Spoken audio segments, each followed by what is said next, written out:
Good morning. Today we're looking at 1 Corinthians chapter 9 verses 23 to 27. And these verses remind me that when I was younger, when I was at primary school, I was quite a good runner, but I could only run short distances, so I was always good in the 100 metres, in the sprints. When it came to the longer distance, when they made me run multiple times round the field, I used to really struggle, and that was because I was good for those short bursts, but not so good at keeping going. Didn't have the stamina, and I certainly didn't have the impetus to train or to improve. For me, just getting it done and over with was an achievement. So this reading today reminds me of that time. So it's 1 Corinthians chapter 9 verses 23 to 27. I do everything to spread the good news and share in its blessings. Don't you realise that in a race everyone runs, but only one person gets the prize? So run to win. All athletes are disciplined in their training. They do it to win a prize that will fade away, but we do it for an eternal prize. So I run with purpose in every step. I am not just shadow boxing. I discipline my body like an athlete, training it to do what it should. Otherwise, I fear that after preaching to others, I myself might be disqualified.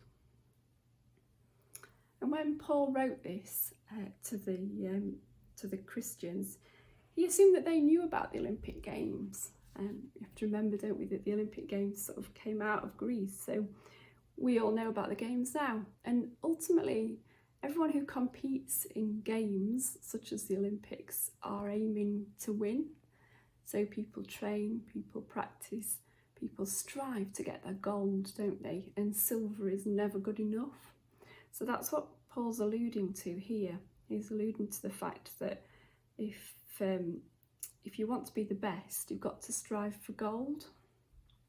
And we know, don't we, for any of us who've either read autobiographies or watched series on TV about athletes, how much goes into training and how much amazing dedication and effort and discipline and so many things you have to give up, and just giving your all goes into having any chance at all to get anywhere near to achieving gold medals.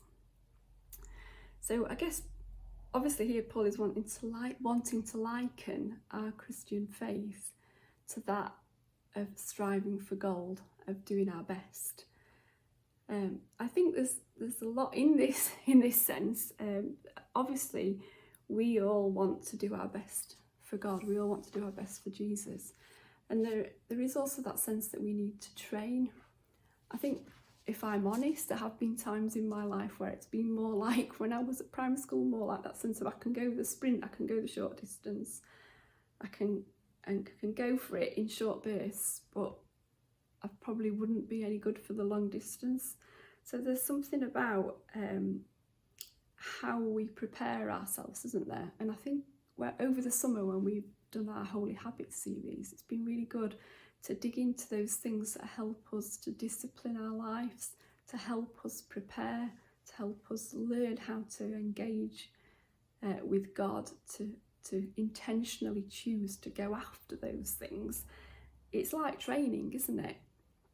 And it feels now, as September started, that things are starting to pick up, and there's a danger that as things pick up and as we get busier again, and as we finished that series and have perhaps taken our eyes off that a little bit, that we might forget and we might get back into that habit of busyness, back into the habit of fast-paced life, back into the habit of spending any spare moments going through our social media accounts or whatever it might be that you find your time just drifts away doing. So I guess the challenge is that as we get busier, as things pick up, is that we don't sprint off and forget what our goal is. And our ultimate goal is to be more like Jesus and to serve Jesus all of the time.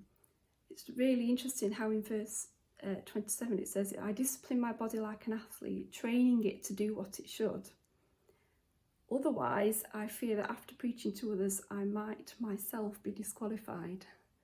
So it's no good us 1 week telling other people about what it means to follow Christ, and then the next week when we've got busy and we've forgotten, we're certainly reflecting things that aren't of Christ. So it's about being able to go the distance, isn't it? It's about getting the balance right in our lives to demonstrate Christ. And so I pray that on this day we might, yes, allow ourselves to increase our activity, but within that to always remember that we also need to allow times to slow down for Christ, to make sure we're not squeezing God out of our days, and that we are indeed doing everything we can to spread the good news and to share in his blessings, but not at the expense of our well-being, at the expense of taking our eyes off what's important. So I bless you this day.